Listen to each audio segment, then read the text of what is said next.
Hey guys, what's up and welcome back to the channel. Today I'm reviewing Revenge of the Savage Planet. This is the sequel to Journey to the Savage Planet from Raccoon Light. It launched on May 8th on PC for $24.99 and it's also on Xbox Series X and PlayStation 5. It's also available day one on Game Pass. The third-person action-adventure blends Metroidvania-style progression with cheeky corporate satire and humour. So let's break it down, what works, what needs polish, and whether it's worth your time or not. If, like me, you like to save money on your games, I will add my Green Man Gaming link in the comments and the description. It's currently 20% off on there, so your Steam key is only 20 quid, which is a lovely little saving, and it helps the channel out too. So as always, let's start with gameplay and a little bit about the story. You revisit the Savage Planet as a disgruntled space explorer, fired by your employer Alter Interglobal, and stranded once again with broken equipment and everything scattered about the planet. Your mission: hunt aliens,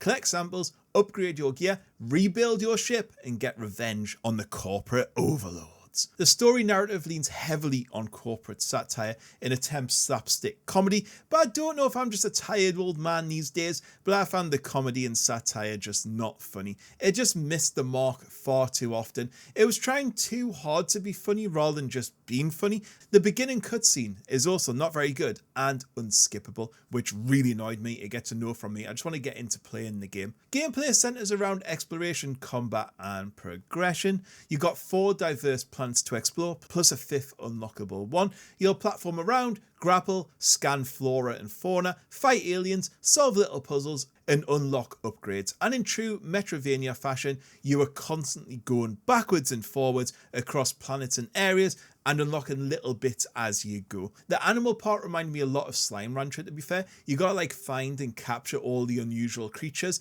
and then you send them back to your base. To help you move around, you get a bunch of tools like a double jump jetpack, a whip grapple where you can climb up certain rocks, and rail grinding as well, where you can kind of grind and it feels like you're a bit on a skateboard. There's loads of little jumping puzzles. There's areas where it'll be like, oh, you can't go there yet until you do this. Then once you've done that, you'll get the equipment to go into that area. And say there'll be like little puzzles like, oh, there's a seed off a wall, so if you water it, it'll create a platform to get up to the top. Exploring was obviously the name of the game here, so checking out every little nook and cranny as you go, or climbing up somewhere was always encouraged. On the whole, the movement was pretty fun and slick. Combat wise, you get a few weapons to play with. There's a plasma gun, your laser whip, there's explosives, to name but a few. Most basic animals can just be shot and killed, but certain ones you will have to find like weak points on them. You scan them, it'll say like, oh, the back end is vulnerable, or it might give you like a small clue like, maybe this plant is thirsty. I wonder what I could do. So you get your water gun out, spray it, and that'll maybe make it vulnerable, or you can overpower it like that. Some animals are a bit harder and you'll have to stun them first and then you can lasso them back to your base. The combat was fun to engage in. It's a bit simplistic, but I think it fitted the overall feel of the game well, and working out how to get all the different animals was pretty fun. Progression in this game comes from a few different sources. You have the animals, which allow you to research and unlock new things. You'll be gathering resources, which you can then use to buy those upgrades. Then you'll find money dotted about, which you can upgrade your base. Then you have objectives and missions to complete, and the more you do, usually the base will upgrade, get something new on it, or you'll just move the game and story on. There is a tight gameplay loop here. It's not without its grind and monotonous objectives. There was more than once when I just thought, you know what, I just can't be bothered anymore. And you know when you're given an objective and you know it's just been put there to pad out some runtime, and then the payoff is like, really? Was that it? And sometimes it just felt a little bit too much like that, but there was plenty to keep you occupied.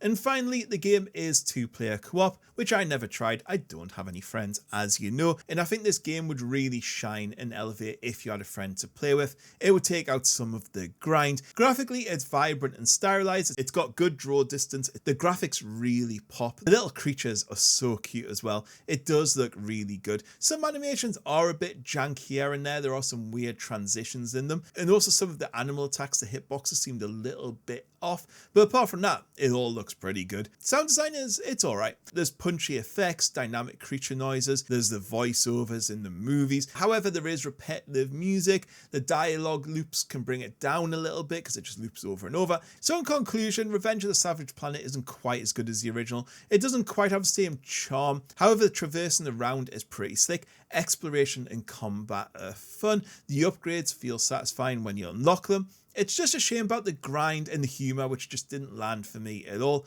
But if you're after a light-hearted Metroidvania style action game and you've got someone to play with, I think this would be a strong pick for you. Just brace yourself for a lot of busy work. For solo, it's probably a bit more of an add to your wish list and wait for a sale, but on Game Pass, you're losing nothing for checking it out.